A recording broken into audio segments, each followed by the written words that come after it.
broken election promises, a captain's call on Prince Philip, and the empty chair vote, which he described as a near-death experience. The pugilist Prime Minister, a one-time Oxford boxing blue, was on the ropes. I've listened, I've learned, I am determined to do better. There were too many people in the party room that didn't like Tony. And there were a couple of catastrophic decisions which caused, a good third of the party room to decide they weren't on the Tony Abbott bus. And one of those was not giving the party room a conscience vote on same-sex marriage. Abbott's election promise to hold a national plebiscite on same-sex marriage was blocked in the Senate.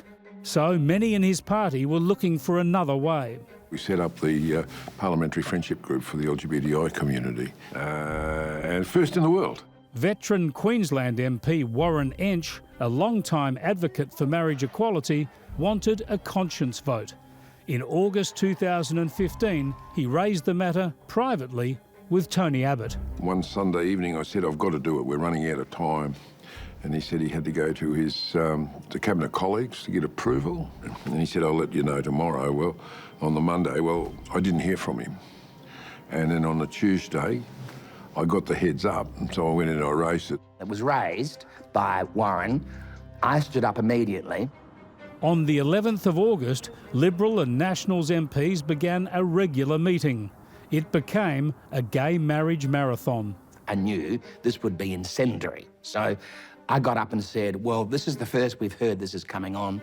Nobody knew this was going to be raised. And then I was attacked by quite a number of senior ministers, actually, who accused me of hijacking the party room. And I said, but I got approval from the Prime Minister. Christopher Pyne said, well, that's not true. We just walked over from the Prime Minister's office with him and we actually asked the question. And Warren was really furious that I'd said no one knew this was going to be raised. So he beetled around the back of the room and showed me his mobile phone, where he'd sent the message to Tony, and Tony had said, go for it, mate, or something like that. You've got the text message that disproves that. And what I did, and I believe that this played a role in him losing his leadership. This is the 11th of August 2015. And Warren, I said I'd get back to you re-SSM. As you know, I'd prefer it never come up, but if it must, I suppose today's party room would be as good as any. Cheers, Tony.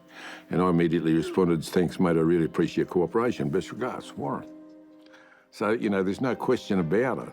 And when I showed that text to his senior colleagues, they were furious because, in effect, he had lied to his cabinet. But you must have been furious at the time. No, I was shocked. This is kind of completely off the rails now, we shouldn't be doing this.